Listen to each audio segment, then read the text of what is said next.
faith in you, I have faith. Father, I have faith in you, I have faith. I have faith in you, I have faith. Father, I have faith in you.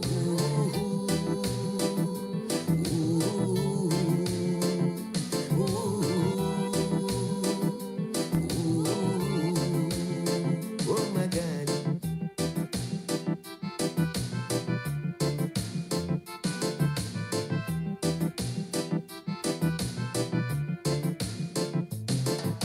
Imagine the people from my own village plaguing my privilege.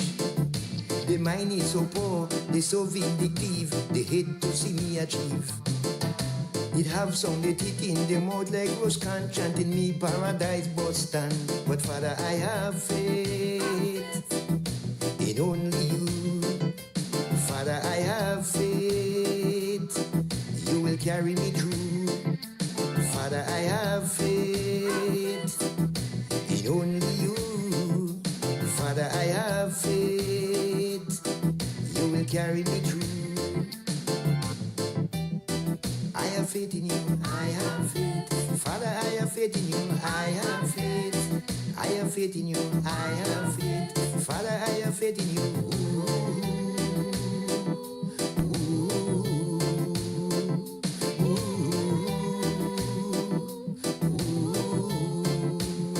Oh my God.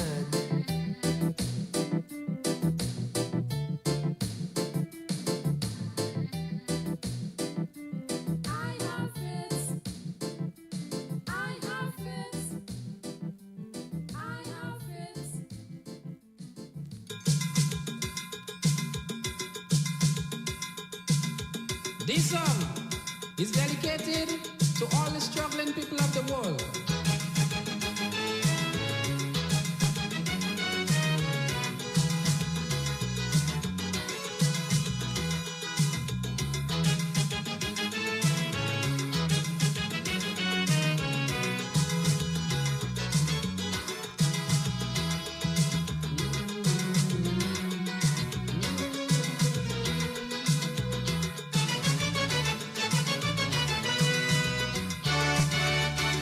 World leaders, what are your future plans? I think the world should know exactly where we stand. The nation keep plunging, head on to destruction, while you among us seek your effort to destroy man. With all these sales and jobless situations, racism and war continue to plague its nation. Thousand die in Panama, Iraq and South Africa. Inside, I feel the pain. Unemployment has slumped economy, have us living in poverty. Inside, I feel the pain. Black South Africans crying out to vote, no justice, they rather cut their throat.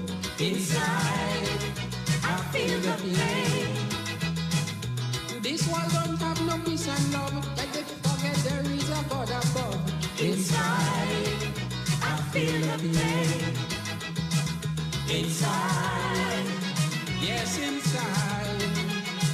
Inside, I feel the pain.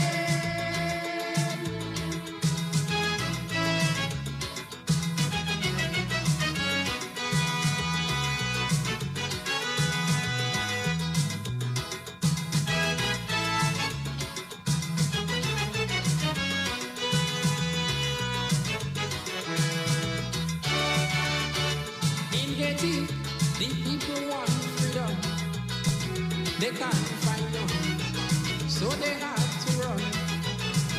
Good Lord, they're running over to Uncle Sam, but that's a white man land, so back to execution. So tell me if that is democracy, because the country poor and they can get nothing from shit. This was never meant to be, because of black you have no mercy. Inside, I feel the pain. Blood running like water, from the gun they had no shelter. Inside, I feel the pain. Hundreds young in open seas, fight And a special good night to you, Grenada, Carriacou, and Petit Martinique. Again, it's time for Talking Points. My name's Sheldon Scott. I'll be with you up until the 10 o'clock hour. I do apologize for the late start tonight. Yeah, it took me a little while to get in tonight, a little abnormal,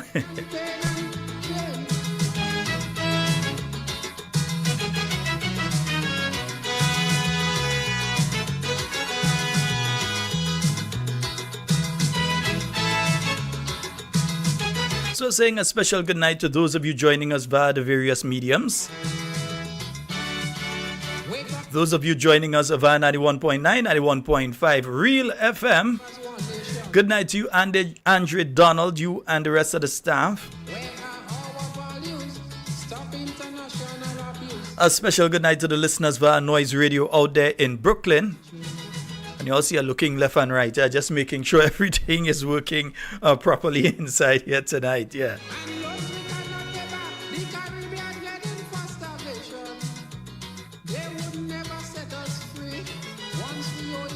A little bit again, I might not make it into studio tonight, all you.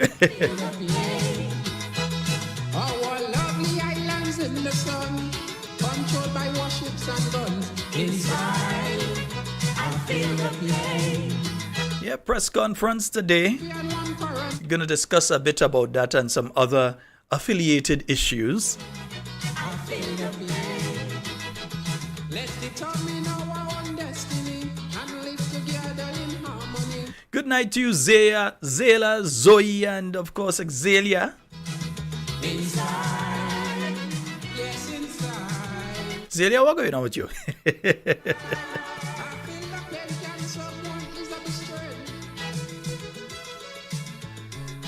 Yes, I tell Grandma I will call her. Tell Grandma I will call. I realize I missed a call.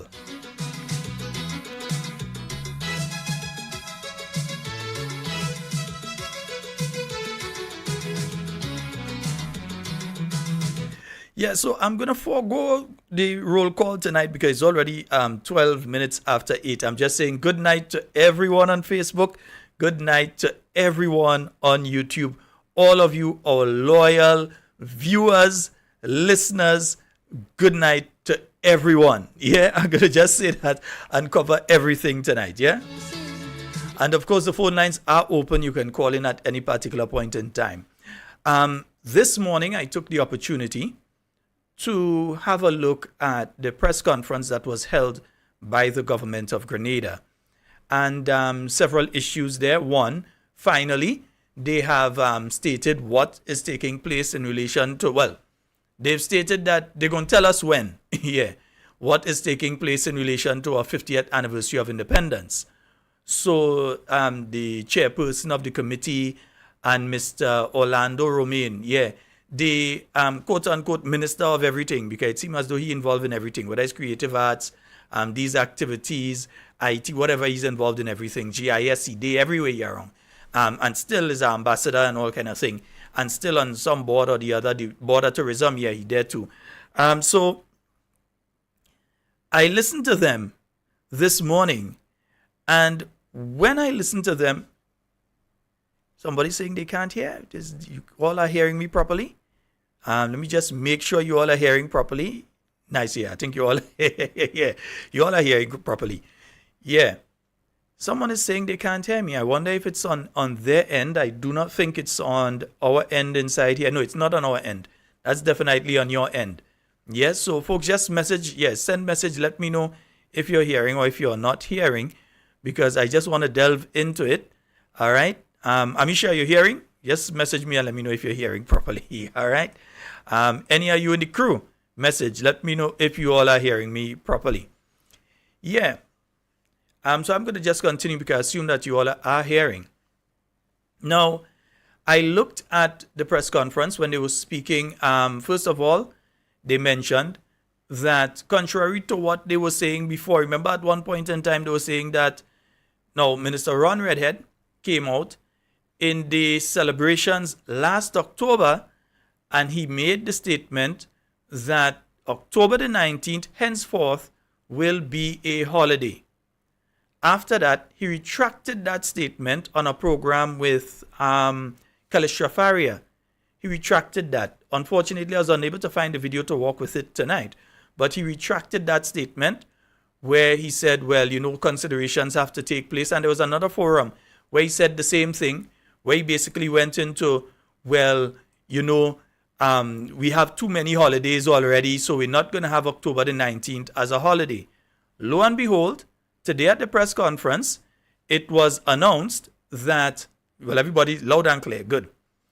So it was announced at the press conference today that October 19th henceforth will be a holiday. So we expect the Governor General to sign what she have to sign, government to present what they have to present to her to be signed, and, well, at least if she's still the Governor General. But anyhow, and we will have the October 19th from this year moving forward will be a holiday.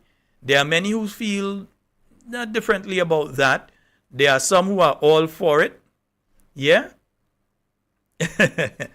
Yeah, there are some who are all for it. There are some who they're not too into the idea, because you have to understand that while the revolution had people who support it, there are many people who did not support the revolution or who were treated badly by the revolution. You have many Rastafarians, some are still Rastafarians, who were locked up in Hopevale. Yeah, as some of the Rastas call it, a concentration camp. And that took place during the revolution. You can't expect many of these people to have any positive image or positive feeling towards the revolution. You had over 3,000 people generally locked up at different points in time, who was at Richmond Hill Prison and different things. You cannot expect that these people would have a positive view, and their children and their families, yeah, to have a positive view of the Grenada Revolution. And even to say that you're going to have a gathering on that day to start independence celebrations, I'm wondering how much thought went into that particular idea for the 50th anniversary. They could have had it at the end of this month. Nothing is wrong with having it at the end of the month. So you say you're having it at the end of this month. Even if you want to make October 19th a holiday, I'm neither here nor there with that one. But if you say you're going to make that a holiday, but on the same day, I'm going to tell you what's going to happen. Already, I am pretty sure that most of the promoters already organizing a venue to have some kind of fete the night of the 18th into the 19th. I'm pretty sure. Or some kind of fete during the day, the 19th. Because you see, if you're going to that, if you're going to say we're going to start using the 19th for that, I would expect some sort of education to take place with the population before you get to that stage.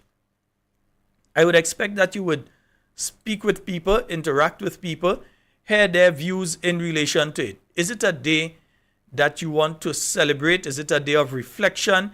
Because since you're having that 50th anniversary activity on that day, in my mind, what you're doing is that you're celebrating, you're starting a celebration on that day. Do you want to start it, have it as a solemn day, a day when Grenadians can reflect? Or, in the minds of many people, the day they would have preferred to see as a holiday was the 25th of October, because in their minds, that was the day that freedom came for them. Yeah? As I said, I'm neither here nor there on it. I'm just saying how much thought went into it, because it seems as though the government has been flip-flopping on this one. You heard, again, last year, October 19th, when he was doing his presentation, Ron Redhead went out there, he made a statement, it's a holiday. Then, afterwards, you hear him having to pull back on it. Then, even just about 2 months ago, just about a month and some ago, you heard him again when that question was asked, saying that, oh, no, too much holidays, that sort of thing, and therefore they have to pull back on that, right? Now we're hearing, after he said it coming, they come back and make him say it not coming, and now he said it not coming, and they come back and they put it again. Poor Ron, it's always here. Anyway, but so a lot of folks are asking, is it that March 13th should be the holiday? Is it October 25th, when the U.S. invaded, or when they had a rescue mission? Different people have names for it. We have different people who went through different things, so everybody had a different name for it. should that be the actual holiday? So you have many people with different views in relation to this. So I think I have a caller online. Hello, good evening. Hey, sir, what's up? Hey, I'm quite fine actually. You go right ahead. Just what is the purpose of the cabinet? What is the purpose of cabinet? Storing wares. Hmm? To put your wares. And for your grandmother and them to say, don't open that cabinet and touch anything. To put wares. Well, No, but really and truly, the cabinet of Grenada is where the various ministers are supposed to come and discuss the functioning of government and how things are running in the country. They're supposed to make decisions for the betterment of all of us. Yeah, that is what is supposed to take place inside there. They have collective responsibility. So when a decision comes out from cabinet and it's directed towards a particular ministry, even though Minister A is the minister in that ministry, everyone who sits in cabinet takes collective responsibility for that decision and will go out and defend that decision. In fact, it is said in the Westminster system of government and in nearly every system of government, if you disagree with a decision that cabinet has made and you disagree to such a level that you feel uncomfortable or you want to go against it, you should resign. Yeah, that is how much cabinet is collective in its responsibility. The policy of government is developed and passed through cabinet. Yeah, so policy decisions are taken. Yeah, so all of those things. That's what some of the things that cabinet is for. Okay. When they have something to discuss, and the whole 10 have to be have to be present. Not all, but there's not everyone that necessarily has to be present, but a quorum. There's a quorum. They would say there's a quorum like a majority.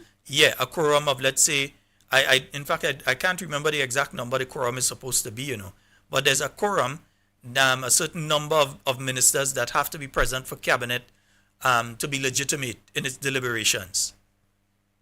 Now, I have a problem when I look at the running of this government, because it doesn't seem as though they have a trend following. It seems as though it's like they have their own shop or their own business and they do whatever they like. And it's like nobody could say nothing. I wonder if there isn't anything in the Constitution that the opposition could use to kind of pull them up a little bit. Because I find they're going too far. When they have the rich in the parliament meeting, they would tell the opposition that shut up and sit down. This is not supposed to happen. And this is disrespect to His Majesty opposition, plus disrespect to the country. And it's like nobody doing nothing about it. Nobody saying anything about it. I mean, if it's not your program, we wouldn't even know. So what is going on? Something is not right. I'll say this to you, my friend. It is incumbent on all of us as Grenadians to call them out in relation to that. Not just on who is sitting in parliament or who is in cabinet and so on. It's incumbent on all of us as Grenadians. All of us as registered voters. Even if you're not registered. Even the young ones in school. To call them out on their bad behavior. You have to call them out. Yes, you could bring a motion and no confidence in the speaker because he's not managing the affairs of the house properly, but you don't have the numbers to defeat him. So obviously, they will defeat a motion of no confidence. It will give you the opportunity, and I'll say that, it will give you the opportunity to be able to speak extended on that issue, the issue of how the house is being managed and so on, the behavior of the speaker and so on. So it would give you the latitude to speak for an extended period of time on those issues. But at the end of it, the vote definitely will still go in favor of the speaker because it's 10-5. Now, we have our operation as taxi drivers. If we do anything that is extraordinary to the like misbehave in the presence of our passengers, they can write to the tourism industry, take a number, maybe get a name, and write to the tourism in the GTA, and the GTA could pull us up. But it seems as though this government doesn't have anybody to pull them out. They just do what they want to do, and I mean that is not good for the country. I won't say people are laughing at us. I won't say no. What I'd say is this: we have to pull them up, because from what I've been hearing, and strange enough for them to be coming to somebody like me and saying that, But you have senior elder people who have been parliamentarians in the NDC parliamentarians before. Yeah?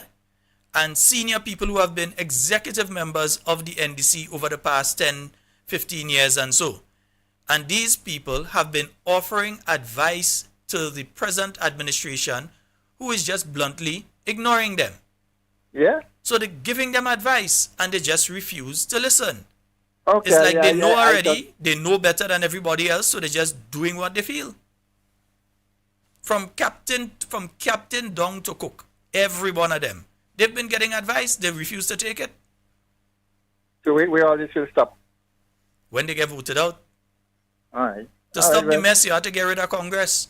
I just thought I kind of tired with kind of all about kind of movements like like when you're on the blocks and the people pass and they say anything they want to say. I mean that ain't looking good because I you know my rule and men from the Caribbean just come and ask me some questions that any man has seem to answer because what he's saying is the truth.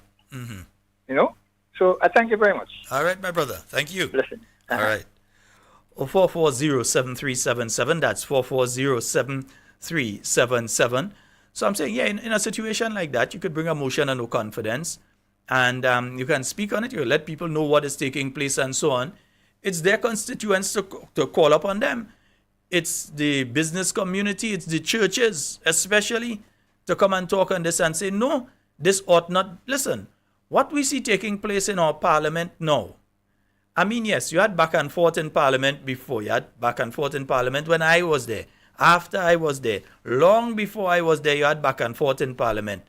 But what you're having now is pure downright disrespect. People argued in parliament in years gone by on an issue. So you may say you see something and it looks green. I may see something and it looks blue. And we may discuss because maybe one of us might be colorblind. So we would discuss and we would say, okay, we like this or we don't like this, or maybe consideration should be taken for this or that. And sometimes it would get heated. But the sort of shut up, why you ain't come out there, hush your mouth, and this kind of disrespectful thing that's taking place, long stoops and all kind of thing, from people who have done nothing so far. Nothing. All you've been doing is implementing projects that were started under the New National Party.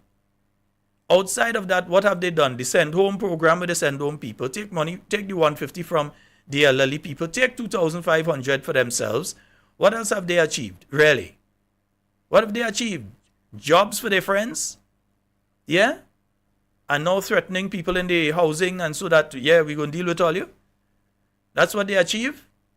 What have they really achieved? You put up 1 year of the NDC against any 1 year of the New National Party between 2013 to 2022, even during COVID time. And the NDC gained a tail cut each and every single time. Any year the NNP. If you look at the first year of the New National Party, you don't even have to look at the first year, look at the first 6 months and the amount of opportunities that the New National Party was able to create for the young people in this country through the Imani program, through the small business program. Yeah? Through many other ventures. Within the first 3 years, we were able to build back the stadium. That certain people had said, well, give us the money instead. We were able to secure the houses that they now dilly-dallying around to hand out. We were able to secure those houses. Yeah? And remember, Grenada is, and I think a lot of us keep forgetting this, those houses that were built by the Chinese are not supposed to be the last in those houses. There's supposed to be a third set built. I ain't hearing this government talking about that. I ain't hearing this government talking about that at all. Because there's a certain number, if I remember correctly, is 2,000 that was supposed to be built. So you had the first set, the second set, and now there's supposed to be a third set of houses built for Grenada. But you're hearing the government speaking about 500 houses a year. Well, I didn't see 500 in the first year. And even if we say, okay, forget the months in last year, the 6 months that they were in, and let's take 2022, I ain't seen 500 in this year, which means they have a backlog now. But still, at least of 750, they got a backlog because we ain't seeing the Grenadian style houses with if they want pool and veranda and thing again. We ain't seeing that. Yeah? But remember, the Chinese government did promise to build 2,000 houses. I don't have the exact number of how much were built so far, but even though the manager of housing authority, maybe somebody find him, he might be able to tell us. Yeah, even though he do on here. But still, we're supposed to get a third set of houses. We're not hearing anything about that. Definitely on the 29th, I would like to hear what they have to say about that, because there ought to be a third set of houses built. And remember, before leaving office, for instance, in St. John, the Honorable Alvin Dabrio, I still call him the Honorable, Alvin Dabrio, was looking around St. John to see where to put the first housing development in St. John. I seem to remember Concord, somewhere in Concord, being selected for that housing project. And then we have other people came in. You hear they talk about it once, and now you hear nothing, because that particular individual who is the MP for St. John seems to be very camera and microphone shy. I think they did some address over the weekend or whatever. I don't know if it's a skirt address, a pantsuit, I don't know what it is. But they do that over the weekend. But they seem to be very media shy. So they're not coming and speak about what has to take place to the people of St. John. But Alvin Dabrio already had in train for the people of St. John some houses, a housing project that was supposed to take place, if I remember correctly, I know they were looking at Loreto, and I know outside of Loreto, they were looking at Concord, so that they would have that housing project developed. And so I ain't finding hearing anything about that again. All right, 440-73... 440-7377. That's the number for you to call and get onto the inside of tonight's program. Oh boy, yeah. Let me take the call on this end, and then I'll take that one. Hello, good night. Good night. Hi, good night. How are you? Sheldon, how are you? I'm quite fine. Well, first time call, are we? All right, thank you. Trying to say, I thought we housing, but it was supposed to be 2,000 something, and them, when they think they said before them, they cut it down to 1,000 something, because they say it was too much or what they didn't want, whatever. But what I really want to talk about is the Chinese Hill, with the people up there, what they had to beg them to leave where the water was coming up on the show to go up Chinese Hill. Yeah. Now, they want to put them out now, because they saying don't pay, and they didn't have to pay. It was low-income houses who was working there. I think, as far as I was understanding, that they gave them a certain amount of money to pay a month, bi-monthly. So, they don't force in their hand. They pay what they could pay until maybe they're able to own the houses. But then if they send home everybody, where they getting money to pay? Something else I have to ask there. And now they want to put them, they had, I think I heard the news that they have to give them another letter or something before they do what. Otherwise, so why they go to put all them people, they go back and sit down on the seashore into Bizong there? Well, my thing is this. I have seen several instances where some of those people in those places lost their employment during the period of COVID. They may even be paying now, but they have a backlog that they have to pay. I don't even think a separation was made to say that those people, this was the situation with them, and so on.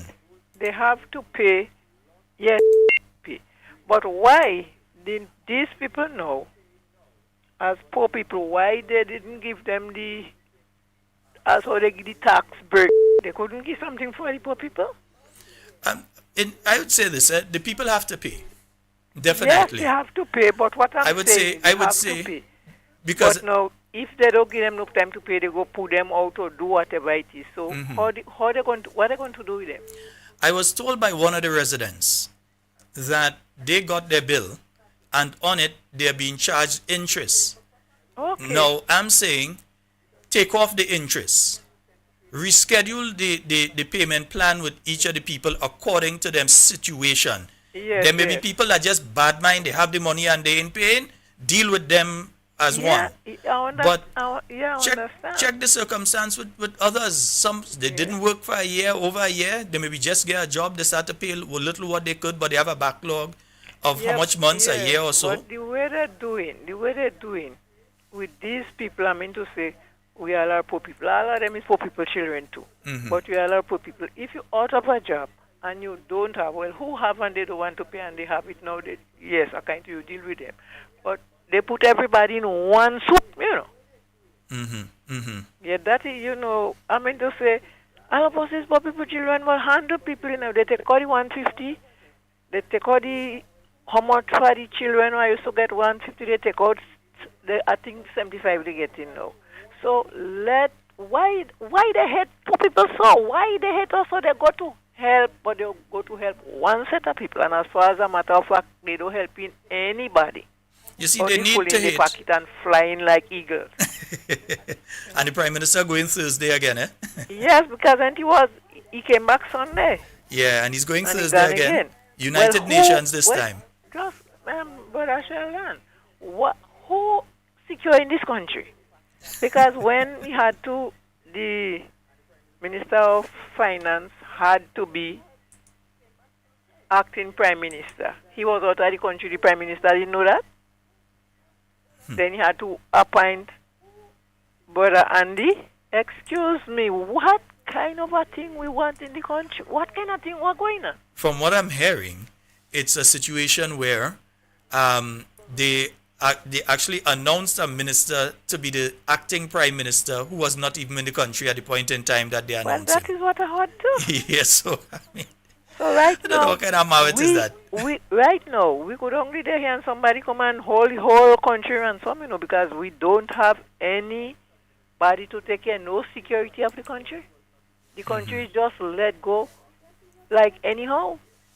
Anyhow, have a blessed night and thank you for some of the things what are getting No to know problem. now. No problem, my Have dear. a blessed night. All right, thank Okay. you. Yes, indeed, folks. 440-7377. I realized they started to jump under the wall. So, you see, they're strategizers. So, they want to come under the live tonight. So, they under the live tonight, one after the other, coming to try and distract you all. Do not allow them to distract you all under the live. They're going to come. Yeah? They're going to come. Don't allow them to distract you all.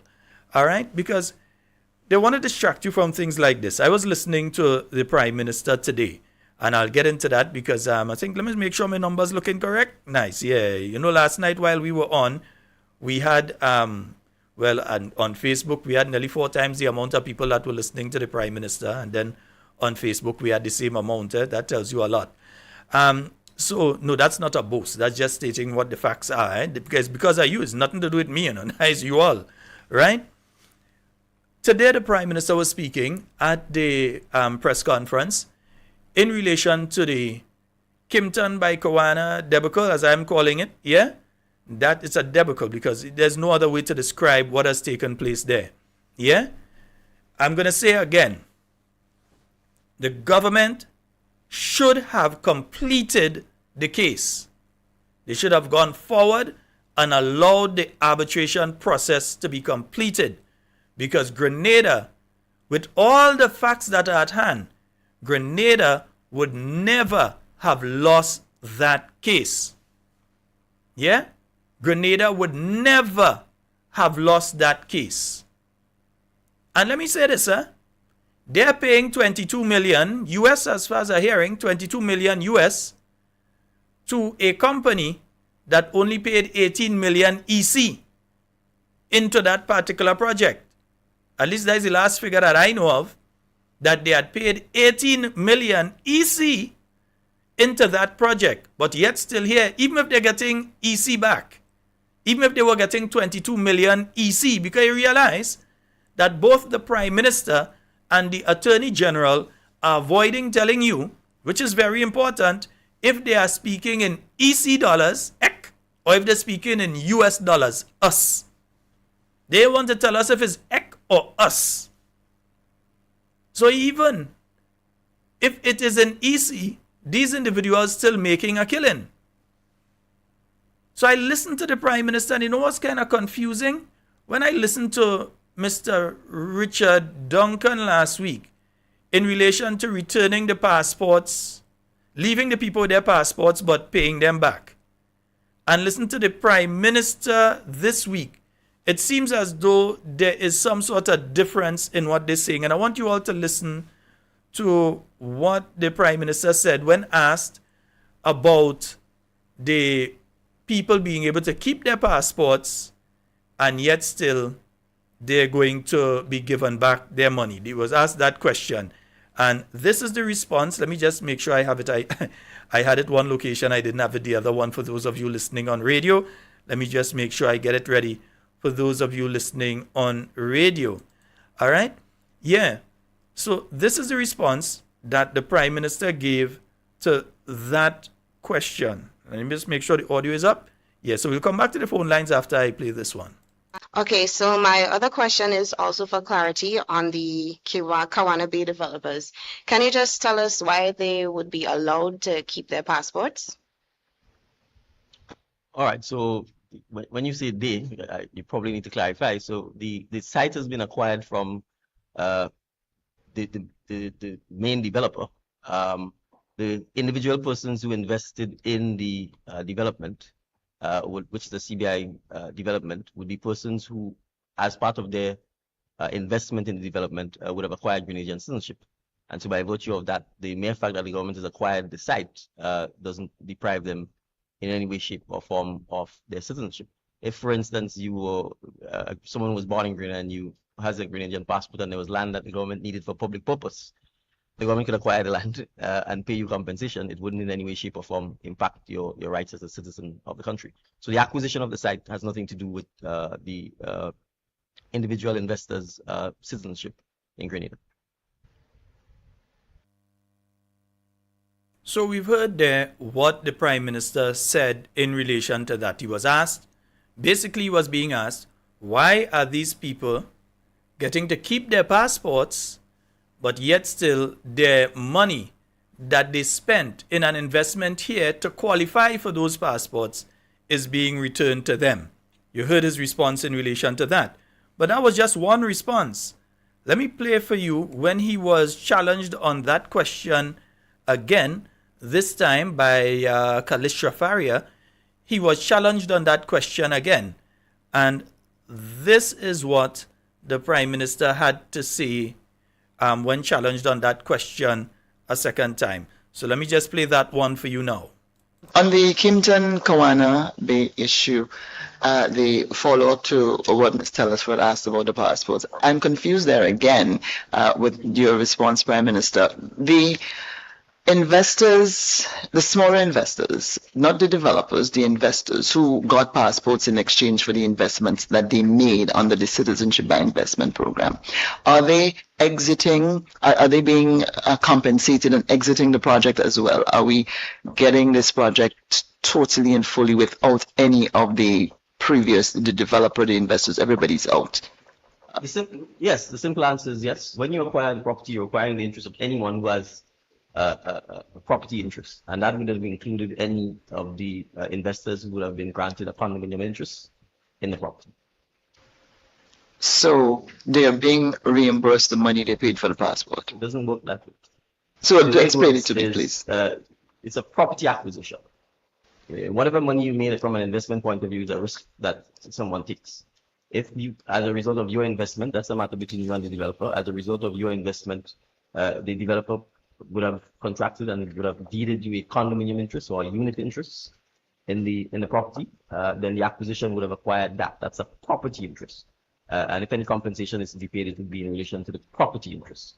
But just like any other investment, if you take an investment, let's put it this way: whether or not the government acquired the property, anyone who had up to our acquisition invested in that property, what would they have had?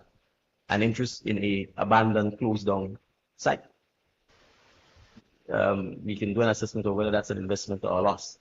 But essentially, what we've acquired as a property, and anyone who has an interest in the property would have an opportunity to present any claims for evaluation of their interest in the property and to be compensated accordingly. So some people may decide, we're going to keep the investment, we're staying in. That's fine too, and they continue to be. No, I'm saying they can't decide whether they keep the investment. I'm saying the government has acquired the site. As a matter of law, we have that right. And having acquired the site, I'm saying what they have is a right to be compensated for whatever interest they might have had in the property. So I'm saying whatever investment, because I'm making the point that you could invest in something that doesn't actually have value. It's not a bad investment, right? You can buy something, you can spend $1 million for it, and then you try and sell it, and someone only wants to pay $50 for it. So what I'm saying is that whatever interest any investor has from a property interest perspective, based on the Land Acquisition Act, they would be entitled to be compensated. Okay, so I'm asking about the citizenship, the implications for the citizenship that they got as a result of it. Because I'm saying that the citizenship, although it's called citizenship by investment, I'm saying once you made the investment, whether the investment is successful or not, has nothing to do with that person's right to retain the citizenship. Because the government, the way it works is that they've acquired the citizenship, they're citizens of Grenada. And if the investment they made turns out to be an investment that wasn't really true or is not successful, that's just a loss that they take. There is no guarantee, no underwriting any of the investments that individual investors make in the CBI program. We also have to recall there are two components to CBI. There's the property development ones where people may invest in a particular property. And there's the National Transformation Fund CBI program where someone simply pays the government $200,000 and they acquire citizenship. They're not making any investment there in the sense of seeking to get a return from some particular property that they invested in. But arguably, you consider investing in Grenada because by giving $200,000 and acquiring citizenship, those funds are used for budgetary support, the funds are used for repayment of loans, the funds are used for government projects, as the case might be.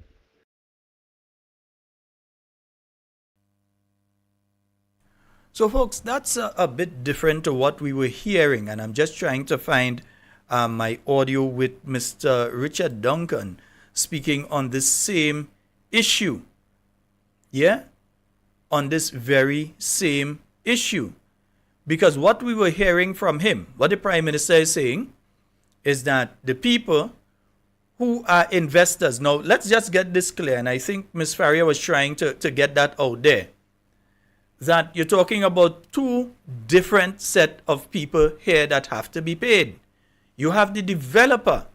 The developer is True Blue Development Limited or whatever their name was. That's the developer. They are the ones who are developing the facility, developing building and so on.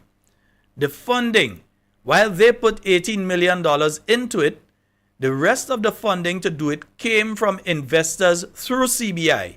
So these people looked at different things. They said, okay, I want to get involved in that particular project. So I am going to pay at one time $350,000 US, other time $250,000 US because it changed, it was brought down, right? And 214 people made that decision to the tune of 56 million US, right? These people have to be repaid. Mr. Richard Duncan, when he was speaking, went so far as to mention them. Let's take this caller and I'll get that one for you. Let me just get this caller in via the WhatsApp. And meanwhile, I will work on getting that one for you to play. We've got a caller online. Hello, good night.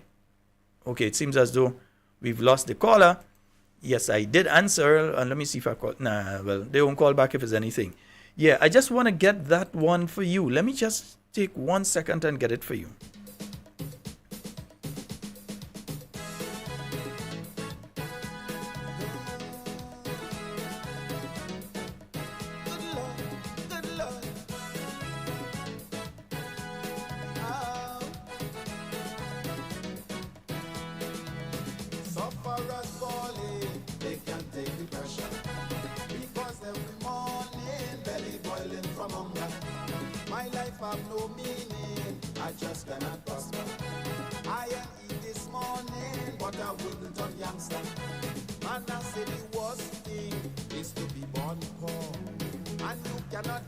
Chance to knock on nobody's door.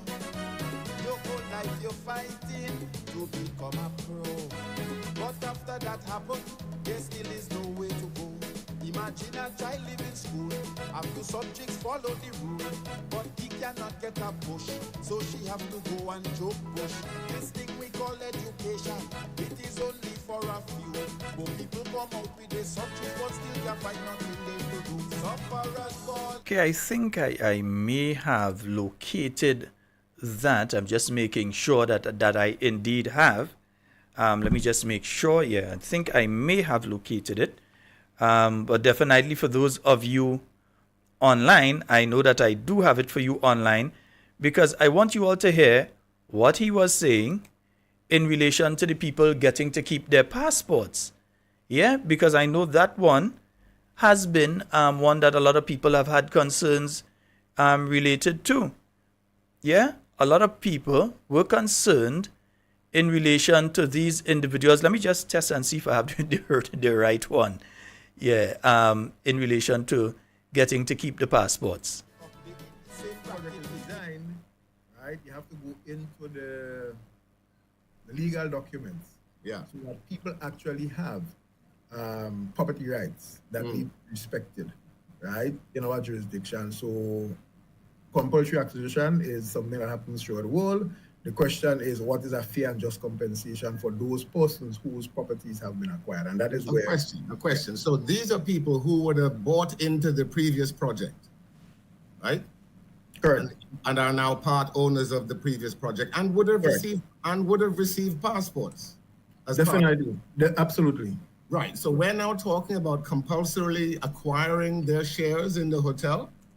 Their ownership rights in the hotel. We're talking about buying that back. What happens to their passports? Do we get that back too? No. That is untouched, not affected in any way, shape, or form. So they would have bought in, gotten passports, and now we're buying them back, but they still have the passports. Do you see something wrong in this? Absolutely nothing wrong in that. Your purchase had different components to it. Well, I don't see how you can see there's nothing wrong with this, because if I buy something and it comes with certain rights, and I am there selling those rights. Therefore, basically, I get a passport for nothing. Because I think not, Brian. That is. Let me finish. They would have bought into the scheme. They would have bought into the Kawana Bay scheme. Say they've spent 200,000, 300,000. They bought in and they got their passport. The government is now going to buy them back at somewhere about the same price. So at the end of the day, they're going to get a passport for little or nothing. Now, this is what was said by Mr. Richard Duncan last week. Basically, that those investors, in other words, the people who got a passport based on placing money into that project, because I hear the minister, the attorney general, speaking of this thing only being $22 million and that's it, which is the impression they're trying to give the Grenadian people. Is it 22 million EC? Is it 22 million US? Yeah? And outside of that, that's to the developers. That's to the people that took you to court. What about those 214 people? All they need is 10 of them or 5 of them to decide they're taking the Grenadian government to court in relation because you've acquired their property. And now the Prime Minister is giving the impression that, no, we ain't really had to pay these people and they could keep the passport. But sometimes you win, sometimes you lose when you invest. No, these people made an investment. It's called investment because they intend to receive more than they paid into it. You don't invest $250,000 with the intention of getting back $50,000. And if the government, who have already claimed here now that they are wrong, that the Grenadian government was wrong, because they have decided to settle. They haven't decided to go in court and let the court say, yes, the Grenadian government was wrong or the developer was wrong. They've decided to take culpability in this matter by settling. They're saying, we're afraid to go to court with you. But then I ask myself, who are the people that were involved in making that decision not to go to court? And it's very interesting because I was listening to both Mr. Richard Duncan week before or last week when he was speaking, and I was listening to the Prime Minister today when he was calling out the committee that sat in order to make that decision of whether or not the government of Grenada should allow the case to continue with Kimpton by, well, not even Kimpton by Kawana, that's the brand name that they were working with, but True Blue Development Limited, Mr. Warren Newfield, you understand, if that case should continue, like government should fight it because government could win it, or if that case, government should try to negotiate a settlement in relation to it. And it's very interesting. You had Mr. Richard Duncan, who was the banker, yes, who was the manager of the bank in which these people were holding all their money in Grenada. So that is one of the men making the decision as to whether to go against a client of the bank and he was manager of the bank and thing, that's Grenada Cooperative Bank. He was the manager in it. And he was making a decision against a he had to make a decision against a multi-million-dollar client. Yes, he's no longer in the bank, but he definitely would have known these people. There is a conflict of interest in him helping to make a decision on behalf of the people of Grenada when the bankers for the True Blue Development Limited or Corporation or whatever they call themselves, when this company was banking with his banking institution. And apparently at a point in time while he was the manager. And yet he still had to make the decision on the people of Grenada, even though he may not have done so with any kind of thing in mind, as in me and these people as friends, or these people came and they put X amount of money in the bank where I was working and I retired from. It does not look right. It does not smell right. It reeks of some sort of conflict of interest. But that's not the only one. You heard them mention Mr. I think it's Hassan Adid, and I know much about that one. Miss Leslie Ancion, I know. But then you heard them mention Mr. Henry Joseph. And he was the accountant. His company was doing the accounts of that same company that he had to make a decision on. So Mr. Henry Joseph company was doing the accounts in relation to True Blue Development. Yet still, he was sitting on a committee along with the banker at the same company to make a decision as to whether that company should get money. Anybody see something wrong with that? I'm not saying that they've done something corrupt. I'm saying that it does not look right. There is a definite conflict of interest. Because already, you also have on the board of directors of Grenada's CBI program an individual who works with the same company. They're working with the company that the government just decided they're going forward with a case with. That they're going to negotiate their way out of it. So you have three people. Definite conflict of interest in relation to this. You have the banker, you have the people who are doing their accounts, and you also have somebody working with the company and sitting on the board of directors of the Grenada CBI program, but is working with that same company. And we're supposed to say that that is okay. If that had happened under Dr. Mitchell, well, did I see placard in town hall now? Did I be marching in front of the terminal? Did I picket people's house? Did I do all kind of thing? Every radio and television program that I hear, who wicked and who this and who that and all that kind. But this could happen under this government. And nobody says a word. Everybody quiet. Yeah? So let me go over it again. You had a committee that was making the decision as to whether or not the government of Grenada should continue to defend the arbitration case that the developers, that is True Blue Development Limited, brought against the government of Grenada. And people of Grenada brought it against you. And the government of Grenada, from the information that I have seen, from what I know, the government of Grenada would never have lost that case. There was no possibility of the government of Grenada losing that case. But yet still, this administration came into office, the same administration headed by an individual that said he's willing to accept money from CBI investors. And we don't know If he has taken money from this particular developer, we do not know. I've seen no receipts. I ain't seen no picture. I ain't seen nothing. So I don't know. But he is on record. He is on record as saying that he is willing to take money from CBI developers in relation to his political party. So he taken money for the NDC and for their campaign last year. He's on record as saying that. And that he has seen nothing wrong with taking money from people involved in CBI and that sort of thing. And the CBI program is a good program and all of that. He said it, right? He was asked that question because there was talk circulating that he had received money from this same developer. So now you have the developer bankers or ex-banker because he's no longer in the business and so.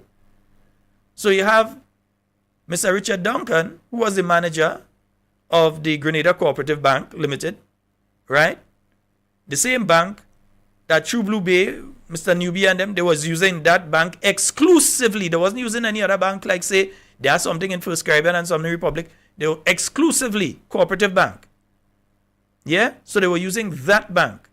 The manager of that bank, ex-manager of that bank, had to make a decision of whether them go get money or whether the government of Grenada go fight a case that was a good case that the government of Grenada go get money. Then on top of that, you are the accountant of Mr. Newbie and them company, the True Blue Development, Gren Co, or whatever they call the thing. Right. You have Mr. Henry Joseph, who was doing accounts for them. And Mr. Joseph, tell me he wasn't doing accounts for them. Try it. Take me to court or something if what I'm saying here tonight. Any one of you all who what I am saying here tonight is untrue, you are welcome to file a case and take me to court. Civil litigation. Go right ahead. Yeah? Feel free. Yeah? If anything that I'm saying here is untrue, take me to court. Yeah? So you have Mr. Henry Joseph, who was doing the accounts. Yeah? That is who would do the accounts and different thing on behalf of his company. Yet he was sitting on the committee to make that decision. You have Daisy, no, not Daisy Hazard. I'm trying to remember her surname right now and it's slipping me. But you have her, who is sitting on the CBI committee but working with the same company that the board had to set up a subcommittee to make a decision in relation to. Does something had to be wrong? And now you're trying to hide the fact that on the other side, you're going to have to pay at least, well, much more than 56 million US. So when I heard the Attorney General, I don't know how long they'll keep the Attorney General, but when I heard the Attorney General come out and make this statement, which is a statement, I need to play it, yeah, I need to play it, because I want you all to hear what she's saying, because I can tell you that what she's claiming there and the truth, yeah, there's not the same thing. Yeah. What the Attorney General is saying here and the truth, two different things. Just to clarify for the listening public that the state of Grenada was sued for $111 million thereabouts US in the Kewana Bay dispute. And we settled the dispute for 22 million, less than a quarter of what we were sued for. And in the arbitration claim, there was not a claim in relation to the property as such, because the property was still owned by the True Blue developers. So in the settlement, we were able to get the property back for the people of Grenada and settle the arbitration dispute. So that encompassed the 22 million. Just so that people understand, the 22 million just did not only cover the value of the property. It was to settle all of the claims made against the people of Grenada or the state of Grenada that totaled $111 million. So I would say that was a good deal for us. Well, I would say it's a bad deal for us, because I'd say that the state of Grenada just paid money when they should have been winning our money. You understand? You just paid money when you should have been winning our money. Maybe it was a good one for the NDC. Maybe it's a good one for them. Maybe it's a good one for you individually, Madam Minister. But it is not a good one for the state of Grenada. And I've got the name, yes, Miss Daisy Andal. That is the name. Yeah? She's working with that same company that just get $22 million from Grenada, and she's sitting on the CBI board. She's sitting on the CBI board. They don't see anything wrong with that. They don't see a conflict of interest with that. If that had happened under Dr. the Right Honorable Keith Mitchell, you all know. You all know. You would not be wondering where Sandra Ferguson and them so is, you know. You'd be hearing she out, you'd be seeing articles in the newspaper. Every single week you'd be seeing articles in the newspaper. They'd walk inside GBN and tell them they come to give them an interview. They wasn't waiting for GBN to call them. They would reach an MTV and do the same thing. But now, with circumstances such as these, they have nothing to say. They have suddenly lost their voice and their ability to speak. They have nothing to say. So the Prime Minister and the Minister went there this morning and trying to mislead. As far as I'm concerned, both of you lie. You're trying to mislead the Grenadian people because you all know very well, that more than 22 million US will have to be paid. You all know that very well. Because you all know that there's the developer and there's the investor. What ought to have been done was that they should have contacted NMAS and discussed with the 214 investors that, hey, while we are reclaiming the property that you have an interest in, because they're saying now it's up to the investors to contact them. That is not what Mr. Richard Duncan was saying last week. He was saying that they have to evaluate and so on, come up with a valuation and so. Now we hear the Prime Minister basically saying that these investors have to come to the government because they have an interest in it. So if they don't come, they don't get no money. Stay there and feel so. Stay there and feel so. And these are not people. Remember, these people had 250,000 US to spend. You know? They had 350,000 US to spend. So you feel these people don't have enough money to spend on a lawyer? And especially if they join up together, because these are high net worth individuals. These people ain't rich, you know. These people wealthy. There's a difference. So if a 10 or 15 of them decide to taking the government of Grenada to court now, if they decide to taking Grenada to court, you're talking 214 of these people. But they're giving the impression, don't worry about them people, they'll get to keep the passport and that's the end of it. Yeah, after they invest, business people, they invest. Yes, they want the passport to be able to travel and that kind of thing. But they invested, they could have just put it in the National Transformation Fund. But they put it into something where they believe they're going to get something back out of it. And they will be coming for what they have to get. They definitely will be coming for it. So the minister tries to give you the impression that all is well, don't worry about that, and that kind of thing. Yeah? Just remember, I mean, come on. We've heard that one. Remember when Mr. Duncan was saying this particular one? We always see as countries that sell passports stop selling passports to Russia, except us. We established an office in Moscow to sell passports.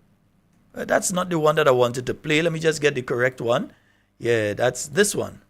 Clearly, there's a process that you follow when you come to compensate people when you acquire their property, i.e. you get a professional valuer to value the asset that is being acquired. So that's going to take place. So once the valuation is completed, then people are armed with the information they need to negotiate and say what is a fair and just compensation. So that is a work in progress. Yeah. So that is a work in progress. That is not what we was hearing from the Prime Minister today, you know. That is not what we was hearing from the Prime Minister today. Let me play it. Some people say they don't want to see face. All right, so I'll just play it. Let me replay what I played earlier. Kawana Bay issue, the follow-up to what Ms. Telesford asked about the passports. I'm confused there again with your response, Prime Minister. investors, the smaller investors, not the developers, the investors who got passports in exchange for the investments that they made under the Citizenship by Investment program, are they exiting, are they being compensated and exiting the project as well? Are we getting this project totally and fully without any of the previous, the developer, the investors, everybody's out? Yes, the simple answer is yes. When you acquire the property, you're acquiring the interest of anyone who has property interest, and that would have included any of the investors who would have been granted a condominium interest in the property. So they are being reimbursed the money they paid for the passport. It doesn't work that way. So explain it to me, please. It's a property acquisition. Whatever money you made from an investment point of view is a risk that someone takes. If you, as a result of your investment, that's a matter between you and the developer. As a result of your investment, the developer would have contracted and would have deeded you a condominium interest or a unit interest in the property. Then the acquisition would have acquired that. That's a property interest. And if any compensation is... So, is he trying to say now that this is on the developer? Because I ain't too sure the developers and them hear that part of the argument right now, that these developers now who have just got 22 million had to find 56 million to pay off these people and them. I ain't too sure that they know that part of it, because he's saying basically, because remember, investors, 214 investors, the people who put the money in to get the project done. Then the developer, the people who conceptualize, put the startup money, 18 million EC, not US, 18 million EC to start up the project and so on, right? And then they got the opportunity to market Grenada and so on, and the project and so, and people could come in and buy into the project. 18 million EC. These people walking off now with 22 million US. All right. If you, as a result of your investment, that's a matter between you and the developer. As a result of your investment, the developer would have contracted and would have deeded you a condominium interest or a unit interest in the property. Then the acquisition would have acquired that. That's a property interest. And if any compensation is to be paid, it would be in relation to the property interest. But just like any other investment, if you take an investment... So, I mean, so he's basically saying now there's an issue between the developer and these people. Let's see if it becomes, because remember, government has taken over this project in total. They take it over. Yeah? They've taken over the project, they've taken over the property, everything. In fact, they've given a date that they're going to make the final signing in relation to this, which is the 15th of, by the 15th of October. They said, no, I think that's in relation to the other one. I'll double check that information. We've got a call online. Good night. Good night. Yes, sir. Yes, so what we are saying here, he seems Abdul, who getting into trouble now? Is the government or those who taking out jail? Who taking out jail do all these crimes? We ain't talking jail. What we're talking is letting people know the facts in relation to things. We letting everybody. I ain't going down them road there. I don't go down that road. I'm letting people know the facts. The chips will fall where they had to fall. Yeah. Hello? Oh, he's gone. Yeah, the chips go for whether it's Pringles, whether is where's another one? Whatever chips it is, they go fall where they had to fall. I ain't talking jail for nobody. I'm letting people know what it is that's going on. All right? Yes, so Miss Daisy Andal works with the company, sitting on the board of directors. You have Mr. Henry Joseph, and we have a call online. Hello, good night. Hi, good night, Charlotte. Hi, good night. Yeah, a question I want to ask. Is the money that was paid by the investors to the project down there, it was paid to the company or it was paid to the government of Grenada? It was paid to the investor, to the developers through the government of Grenada. It goes to the government, and the government gives that money to the developer as they go through the process. They're given the money in tranches. So you say, okay, they need, let's say 10 million to complete this part, they're given that. They need X amount again to complete, they're given that. Yeah, so this involves roughly $56 million is what we're talking about here, US, Roughly about that. from So 214 individual investors. So a percentage of the money, the passport was paid for. Mm-hmm. With that same $250,000 into that investment, the passport was part of that deal. No, all the money went to the developers, you know. Okay, but I'm being corrected here. All the money went to the developers. Not true, not in tranches, but all the money as the money came in went to the developers. Okay, so but how they came in control of our passports? Because it's a program. Now government would get the fees off of that, and also you get the development to take place in your country. So that person gets the passport, right? They get involved in this real estate project here in Grenada. So that project is here, it's in Grenada and so on. And all government would basically get off of that deal is whatever fees are associated with it. I can't remember the fees off the top of my head, but all government would get off of that is the fees. Okay then, thank you. Yeah, no problem, my brother. Yeah, so all government would get are the fees in relation to that. Right? I think someone else is trying to call in. Let me give this one an opportunity. All right. Yes, I think the caller is on. Hello, good evening. Oh, boy. And we lost them. Yeah. Callers, yeah, you're going to call back again. Yeah, so all government got actually was the fees. Because I was still thinking that it was the process where they're putting it into, like it comes in, it's held, and then it's given to them. But what I'm learning is it was given directly to them. All right? But the bottom line here is that we have a situation that not smelling right, that not looking right, and these people, in my view, are trying to fool the Grenadian people in relation to this issue. The final payment, because you heard Miss Claudette Joseph coming to try and give that impression that the final amount that the people of Grenada are going to have to pay in relation to this is 22 million US. That is not the case. They ought to have, and she as Attorney General takes some serious responsibility on this one. The government of Grenada should have allowed the case to proceed. And for people who have connections with the company that stands to benefit if the case does not proceed, to make the decision as to whether or not the case proceeds is wrong.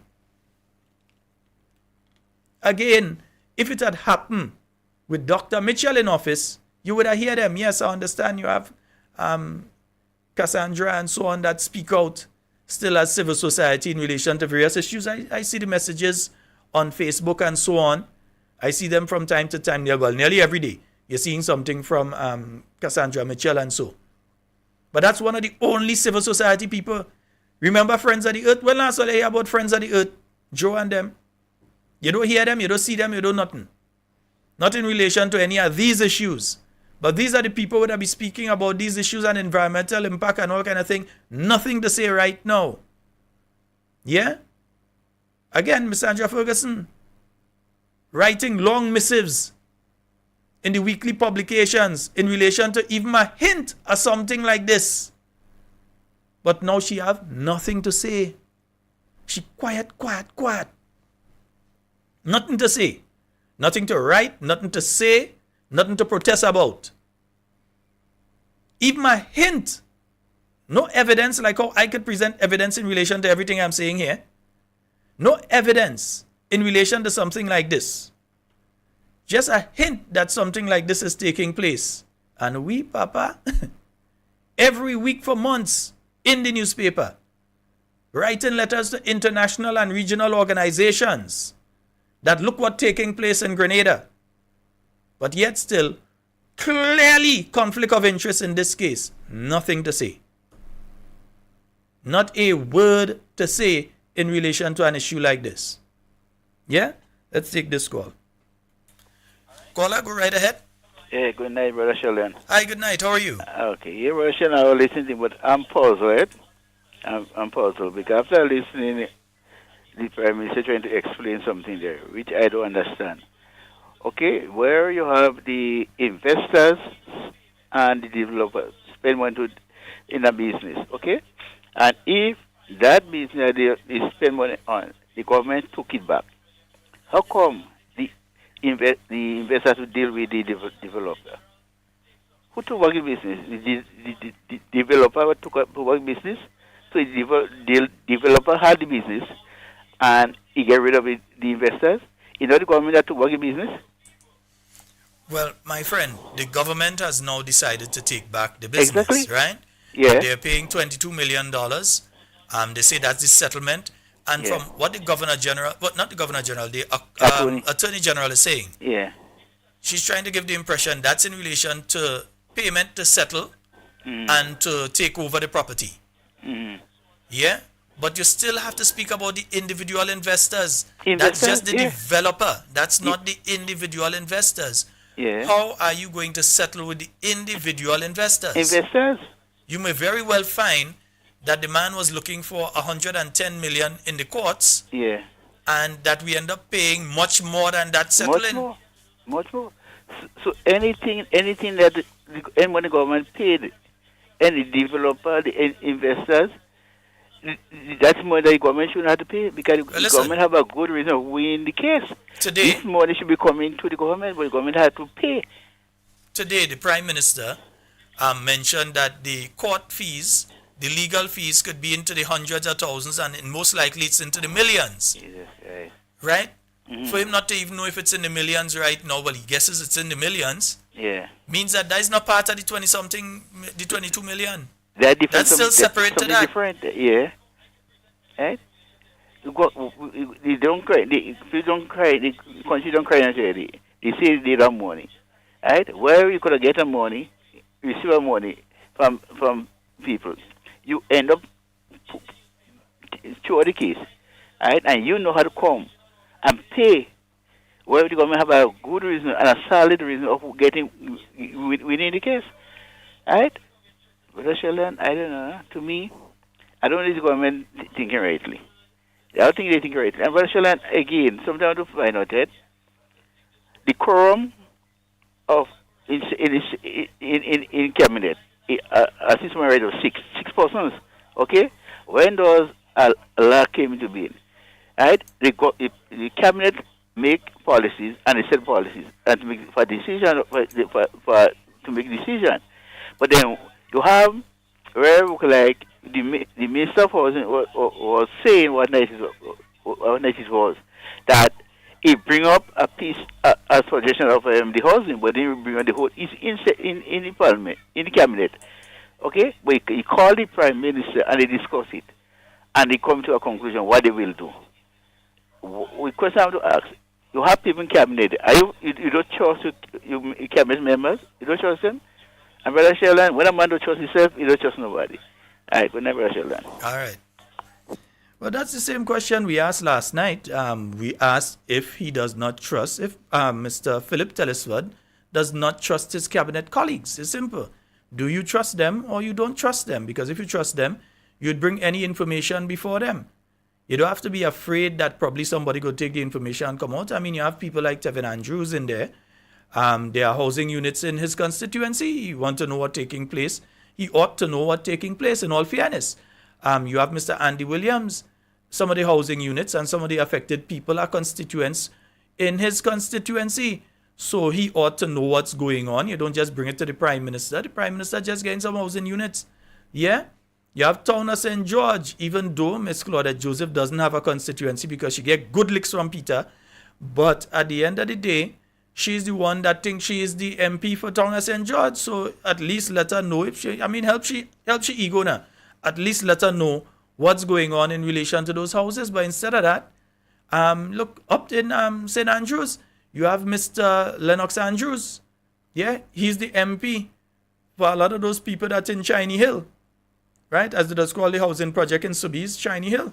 So at least let him know what's going on. But no, he ain't bring it in cabinet. Nah, we tell them what I think they need to hear. You bring it to the Prime Minister, and between the Prime Minister and himself, they decide, well, first time I ever hear a government operating like that. And I've been involved with governments through up and down the Caribbean over the years. Up and down.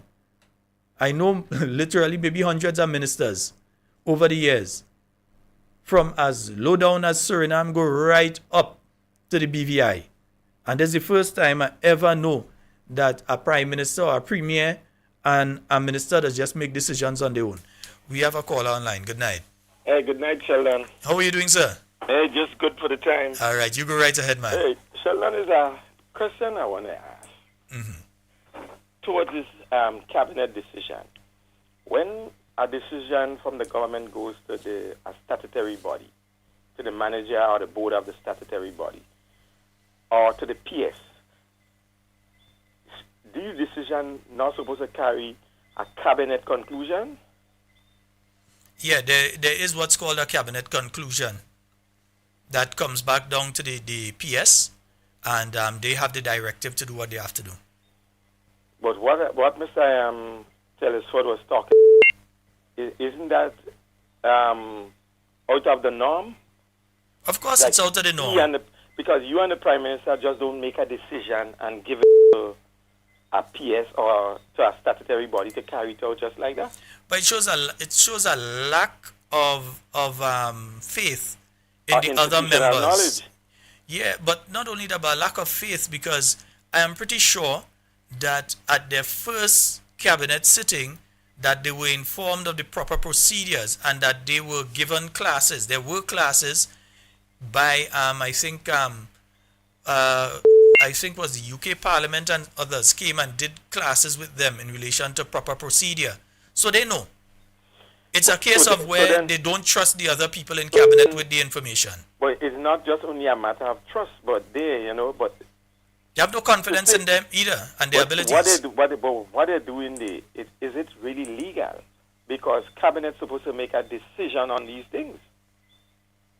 But when a minister just giving decisions to a statutory body or to a PS just like that, they're supposed to ask, where is your cabinet conclusion on this? Because these things affect all the constituencies, the whole nation. So I'm kind of baffled how these people run in the country. If the Prime Minister and a minister could just come together and make decisions and give these commands out, then what kind of thing is that? Because in the future, if anything legit has to stand, you have to say, this is the cabinet conclusion that this is the policy, or this is what we're supposed to do. The cabinet does make policies. And if two men making the policy for a statutory body or making the policy for in a ministry, just like that, that will stand. That's illegal. I think that's illegal. And anybody who has a manager in any statutory body or or a PS in the ministry, is rather they walk out, they resign, or they stand up and said, I want a cabinet conclusion on this decision.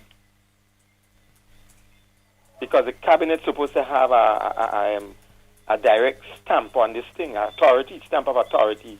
So the PS or that person in that statutory, or the statutory body knows that they are now instructed by a cabinet decision. I find the way these people run in this country, I don't know, is a new norm. And these things could be questionable in the future.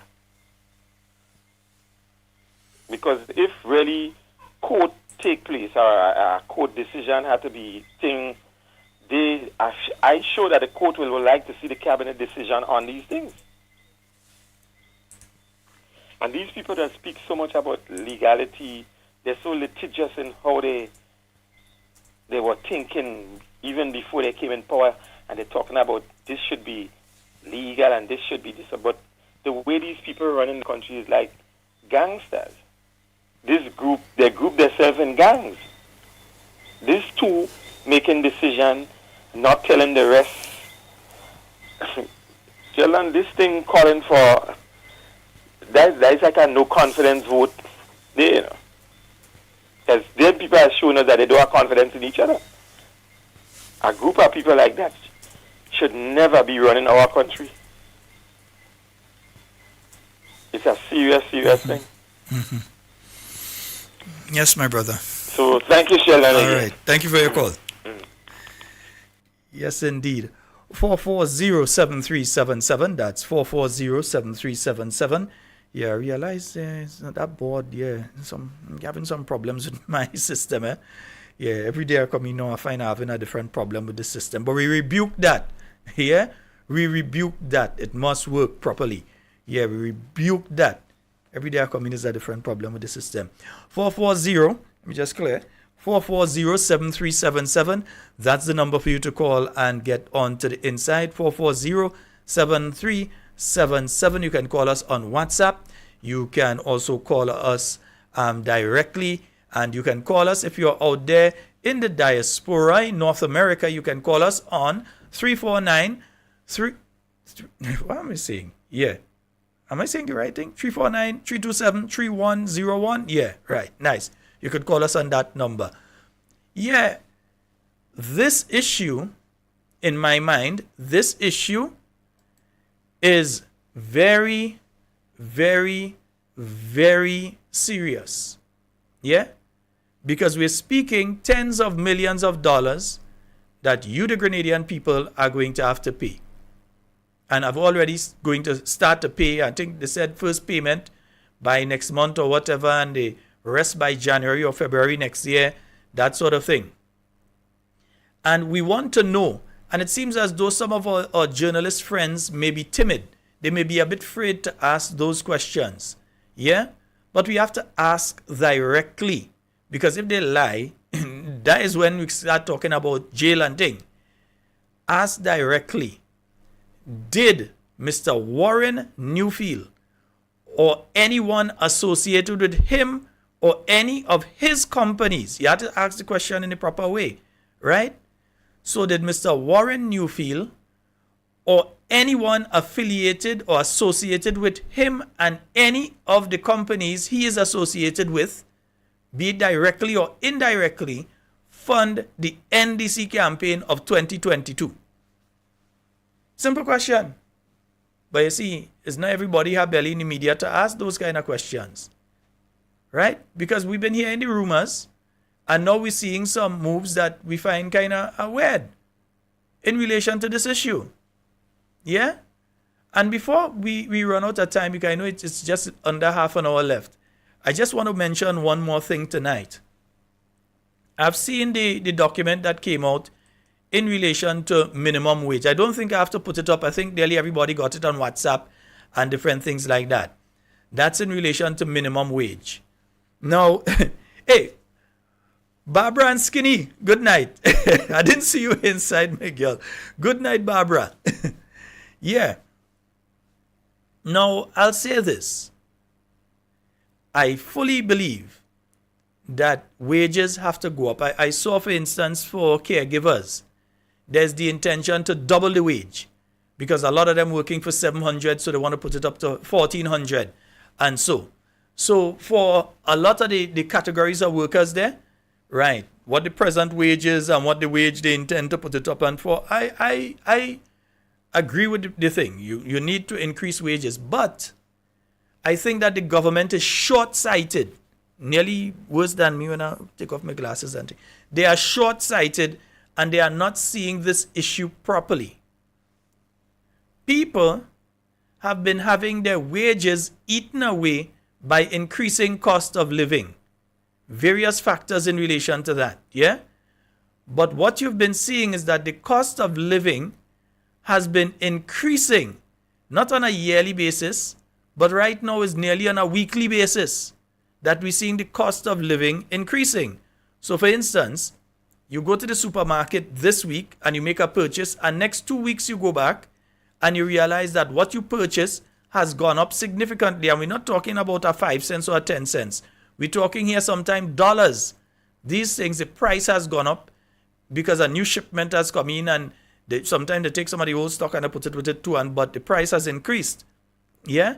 Not just by a few cents, but sometimes by dollars. We're seeing it, right?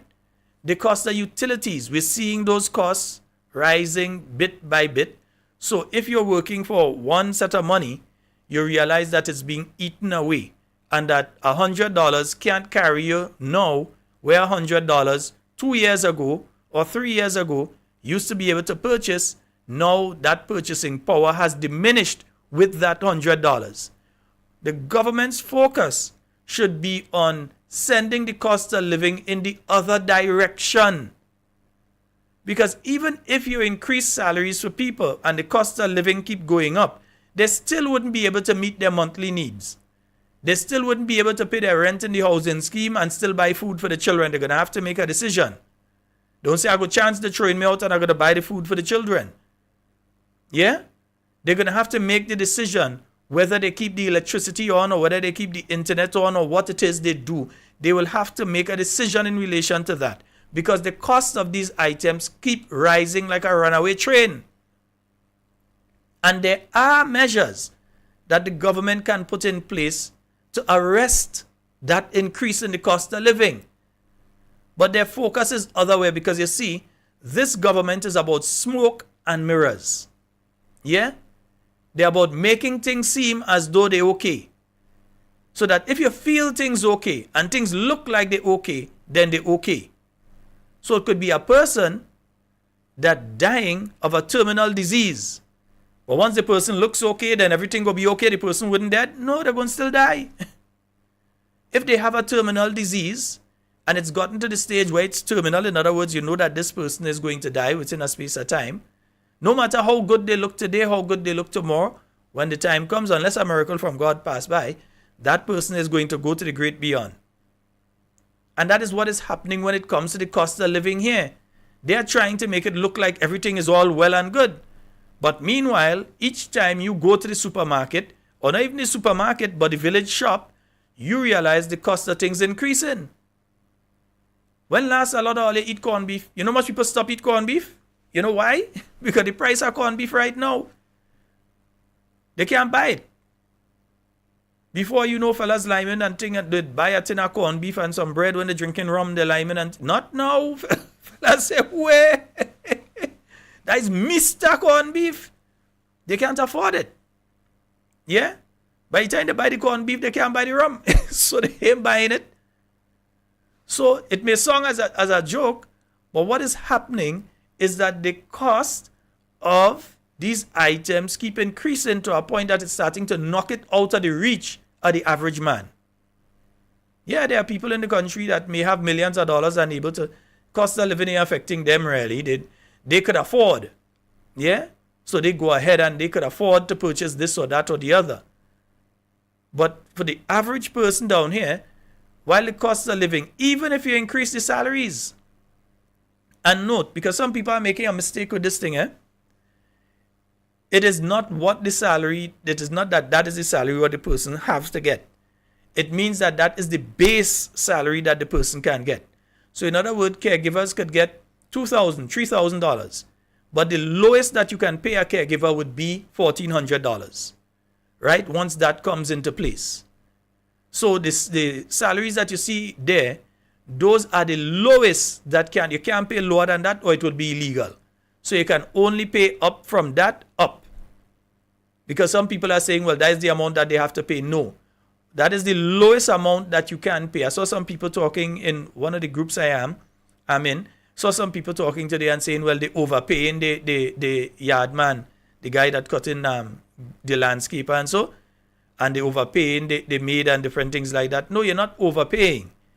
It means that this is the lowest that a maid or a landscaper or so on can be paid. That's the lowest that you're allowed to pay them.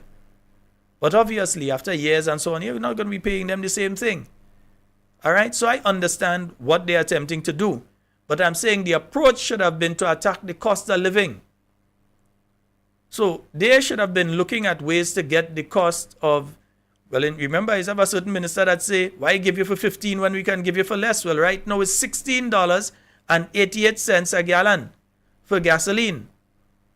And he was saying, yes, Mr. Andy Williams, Mr. Guts and Belly, he was saying that if they can give you for less, why give you for $15?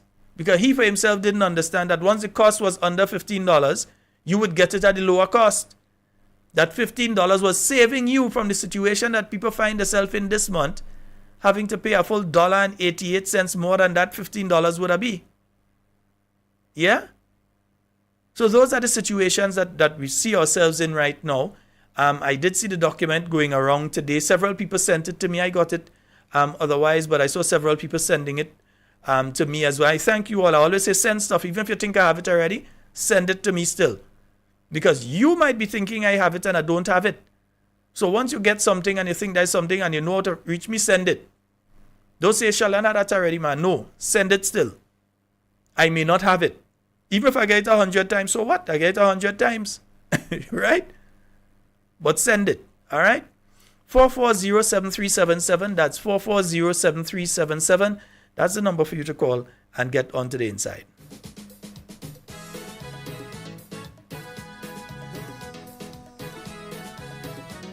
So we're still looking to see if civil society is going to re-emerge sometime. I'm saying this, and just remember I said this. There are a lot of people who had a lot to say about a lot of things under the new National Party administration that all of a sudden, because a new government, a different government, well, they no longer new, they passed a year already, right? That child started to walk and all kind of thing and it ain't wearing no pampers. So they passed a year already.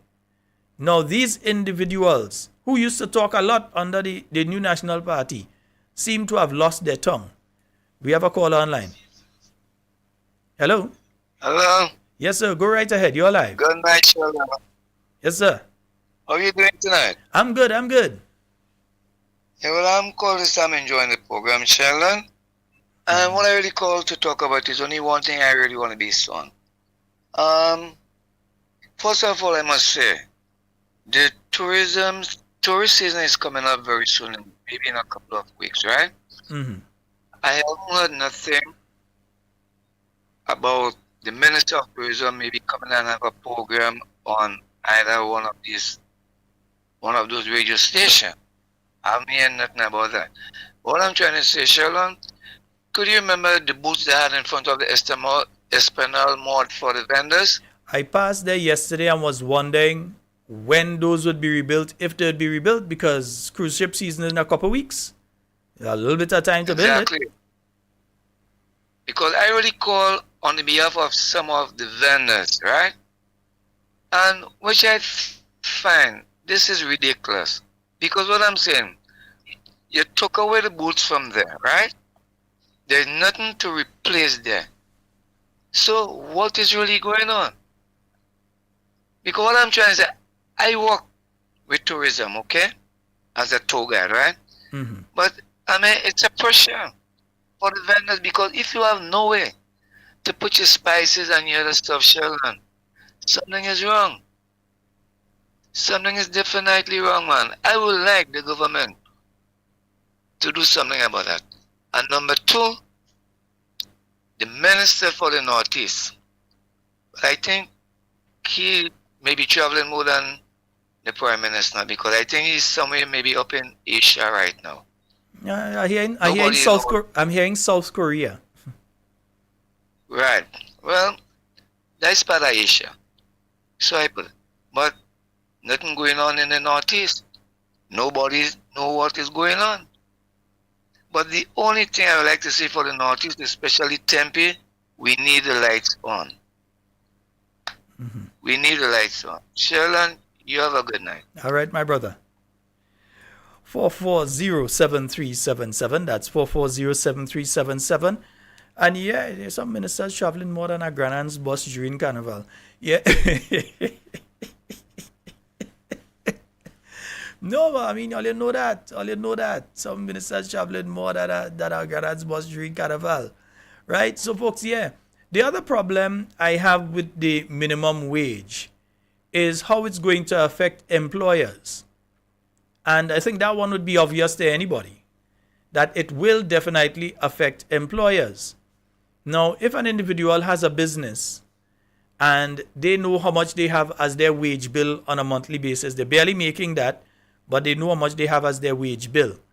And as of January 2024, whenever this is going to be imposed, that individual is going to have to find additional money now to pay wages. They have to pass that on. So it's a business they're running a charity. So they have to find a way to continue making a profit. And if their profit is being eroded because they now have to abide by the new minimum wage, and again, I'm not saying that the new minimum wage shouldn't be imposed. I'm saying what could happen because of it.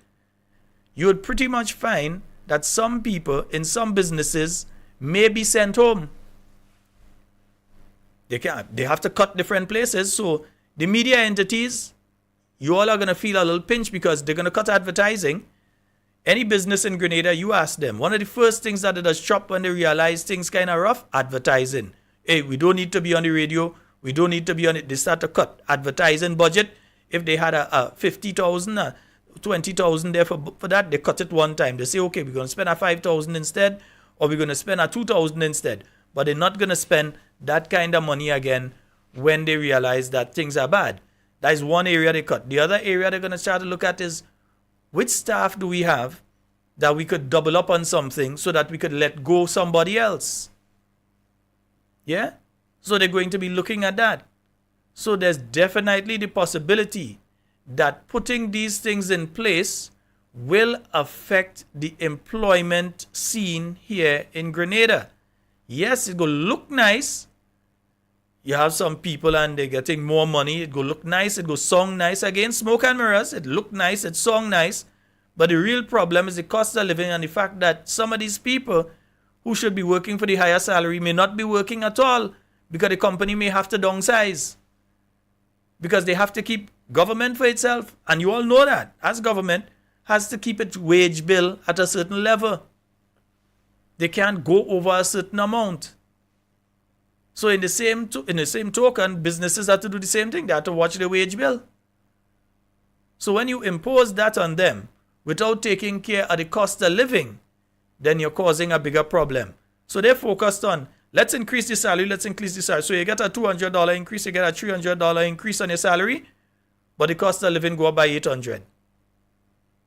So, I mean, it eat that and take more of what you had otherwise. Yeah? So they need to focus on the cost of living. That's what sensible people does do. But then again, as I said before, I don't look for sense in places where I do expect sense to be. Yeah? So I doesn't go searching in places for sense and common sense where I do expect sense to be. Yeah? Right. So I ain't going to expect to get that from them there. 4407377. That's the number for you to call and get on to the inside. Yeah. Wow, yeah. Let me see that. Yeah, somebody's asking me for the clip where Richard said, don't look into the initial issue. They brushed it aside and decided to pay them off. Let me see if I could find that one for you, my friend. Yeah, because that True Blue Development Limited thing, yeah, if I'm saying anything that they didn't say, right? If I'm saying anything that they didn't say, they're welcome to take me to court. You said you speak about the committee that that was responsible for making proposals to the cabinet of Grenada.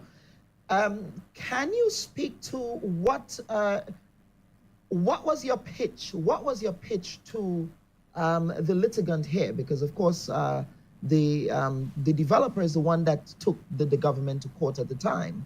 What was your committee's pitch? Well, essentially time. Right, time is money. The developer is asking for a particular sum before the international court. We would have said there's a probability of success. So he was asking, I think, 111 million US plus interest. And if there's a 50% chance that he succeeds, then you're looking at 50-something odd $million that we would have to cough up to settle this matter. So you want to come up with a settlement way below that 50% chance of success, because if you fail, you see the cost. So then the real pitch was in terms of what really and truly do we have on the table? What have you lost? What damage, what hurt, have incurred as a result of the so-called breach by the Grenada authorities? And we had the conversation around that for several months. Obviously, as any good negotiator, he would come up with certain counterpoints, ourselves likewise. And essentially, we got it to a point where amongst and time for settlement came into the equation. We made our recommendation, and then the cabinet did further work under the leadership of the Prime Minister to bring it to where it is right now. So, but the previous administrations, Dr. Mitchell's theory of the case when he was Prime Minister was that the developer really breached the rules in respect of the upfront funding that he needed to provide, the upfront investment that he needed to provide for that project, and he did not want to do that. So that was a sticking point. How was that fleshed out? Yes, well, again, the allegations and counter allegations would go before the court for settlement, because anyone can assert whatever he or she wishes to assert in his memorial or counter memorial of claims, as it were, and then go before the court and prove your point. So our head was not in the space as to who breached what. That was not the issue. The issue is breaches have occurred. Imagine the head was not in the space of who breached what. In the history of Grenada, that has to go down as one of the most dangerous statements ever made in relation to, oh my goodness. They didn't think about who breached what. So in other words, it's not if government wrong, or it's not if the party there, the True Blue Development there, that party is guilty. Yeah, it's we want to start back the project. We just want to start smoke and mirrors. It looked like everything could be rotten on the inside, but it look okay outside. Yeah, sometimes you go to bite a mango and you see the seed black inside it, black. Look nice on the tree, you know, but when you get it, you can't eat it. Yeah. Memorial of claims, as it were, and then go before the court and prove your point. So our head was not in the space as to who breached what. That was not the issue. The issue is breaches have occurred or alleged to have occurred. The project is stopped. There are people who need to be employed. There's an economy to continue growing and developing and so on. What is the cost or price that we intend to pay to get this thing resolved? There's one number before the court, $111 million plus interest. Right? There's a probability that you can win. We might lose. You work that out and you look towards getting a settlement. And that's the whole idea behind, negotiations. There's a give and take. You go to court, somebody wins, the other body loses. And our experience before ICSID is clear with respect to GrenLec. Government had a couple opportunities to settle the GrenLec dispute, so to speak, before the matter got to the international court, and what we end up settling for international court was way above what was potentially possible. In fact, the numbers that were on the table at the time were lower had we agreed then and settled as a government, as parties outside of court. So that was a lesson for us, even though some people believe that, no, this is different from GrenLec and we will win. There's absolute... Of course it was different from GrenLec and you'd win. Because the nincompoops back in 1994 signed an agreement that said that the government had, no matter what, had to buy back GrenLec once WRB want to sell it. So that you didn't have a choice in the matter. You had to buy it back, and you had to buy it back at some kind of weird calculation that did not make sense. Yeah? One of these days I'm going to get Mr. Gregory Bowen to speak about that one. Guarantees. So you go based on the probability of success and you look at the opportunity cost.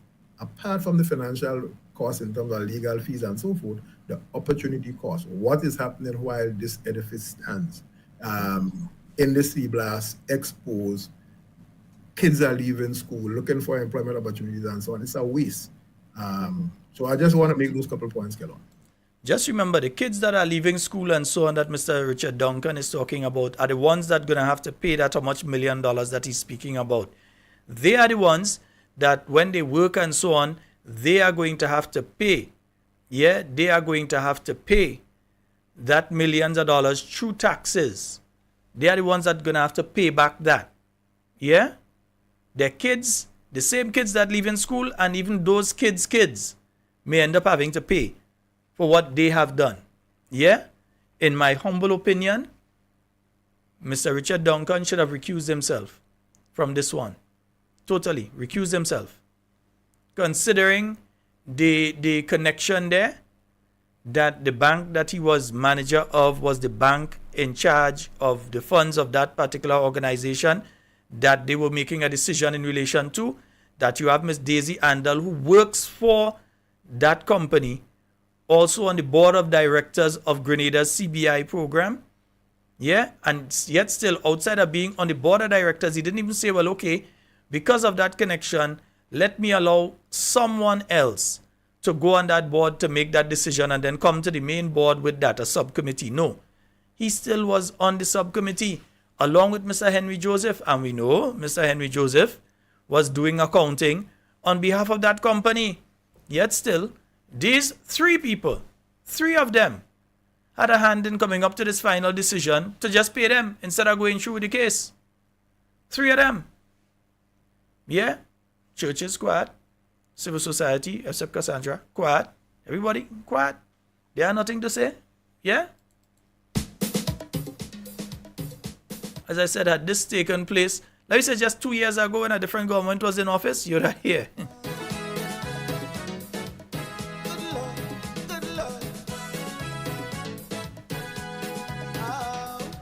And I'm saying, I'm looking at the media right now and I realize like a lot of people in the media are afraid to ask some questions.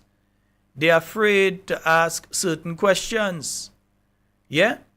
And it's different reasons, and that's why, you see, you have people like Linda Straker, who every time you have a press conference, she's the one getting cussed. Well, she wasn't on today for whatever reason. She was unable to be on today, it seems. So she wasn't be there to ask the kind of probing questions that she used to ask under the NNP time. She's asking it under the NDC time.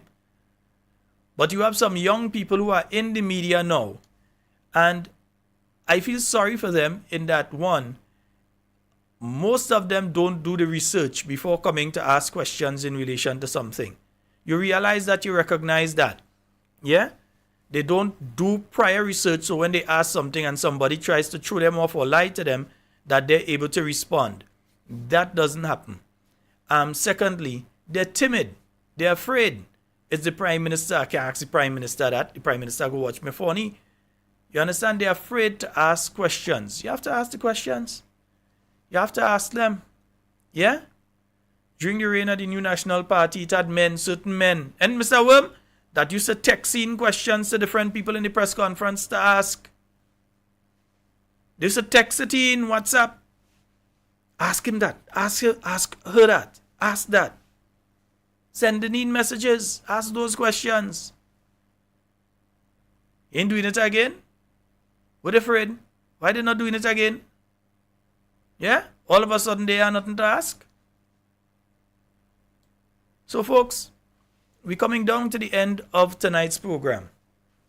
And tomorrow I think I want us to go over again what the Prime Minister said. Because I realize the Prime Minister was speaking not as the Prime Minister, but speaking as a lawyer. Eh? He was speaking as a lawyer in response to that question. And the final thing I want to say for tonight, it's very interesting. Miss Etienne, that you're the press secretary, but you don't even know the people in the media. You have to tell them it's good to finally meet them. Yeah, it's good to finally meet them tonight. And all you go walk that one out. Folks, that's all the time we have for Talking Points tonight. It's been wonderful being here with you. We'll be back tomorrow with more Talking Points for you. But remember, tomorrow morning on 91.9, 91.5, starting roughly at 7 a.m., you will have the program with Master Carl and Andrea and so on. That'll be starting from 7 going up until 9. Then at 12, you have Mr. Francis Pierre. Good night to you. Special good night to you, Mr. Francis Pierre. He'll be on from 12 until 1. That's on 91.9, 91.5. You could look for them online as Real FM Grenada. And also, you have coming on from tomorrow is Wednesday. So from 6 p.m., you'll have Prince on with the classroom. He'll be online, so you can look for his program. And then on, you should be having Mosquito, but sometimes Mosquito come on in the morning, sometimes in the evenings, according to how his day runs. So I'm not sure if he'll be on tomorrow morning from 9 or if he'll be on tomorrow afternoon. But he tends to not like a day to pass without him coming on. Then remember, on Thursday, you have Simon Says coming up with Jenny. Yeah, I tell you all to listen to other programs. Me and one of them people and them that afraid people listen to other program and they get to like the other program and all kind of thing. A lot of ladies been seeing me, they say, Sheldon, I like to what Simon Says, you know why? I like to see what Jenny wearing.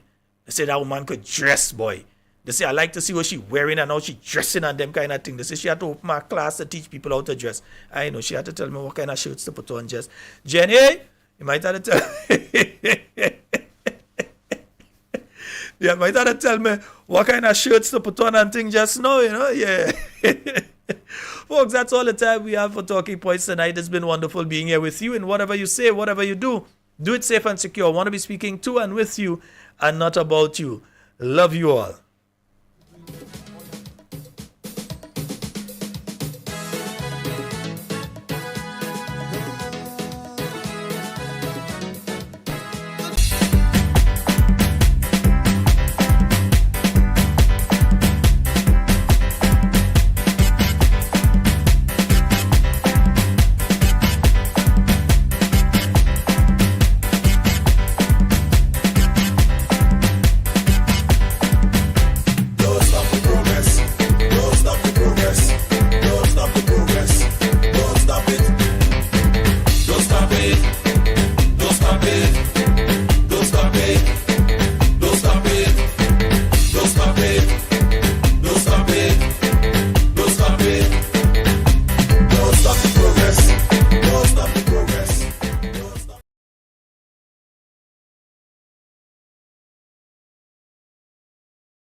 They find nothing they to do. Sufferers falling, they can't take the pressure.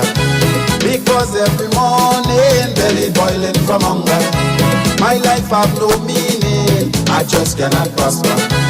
I am eat this morning, but I wouldn't turn youngster. When I look at me mother, and the way this woman work hard, you know she mind me and 3 brothers, and 2 sisters out of 1 bag. Trafficking all her goods on group of boat down to Trinidad. Only making enough just to survive by the grace of God. I grew up with this principle: for poor people things don't come easy. Not because I have the best song, I will win the monarchy. They go give me all kind of reason why they think that I shouldn't win. But the rich man don't want me to be up there in the same bracket with him. Sufferers falling, they can't take the pressure. Because every morning, belly boiling from hunger. My life have no meaning, I just cannot prosper. I am eat this morning, but I wouldn't turn youngster. This lady went for a job with qualification. In order to get it up, she have to sleep with the boss man. She have she husband at home, and she ain't tell him nothing. Because it's 3 children that they have, and the man ain't working. Right there the woman develop for survival instinct. Oh, what a nail they get cut off, but she pay it right on the brink. Her life is getting really harder, she don't know what to do. It seems that she signed a contract just to see trouble. Sufferers falling, they can't take the pressure. Because every morning, belly boiling from hunger.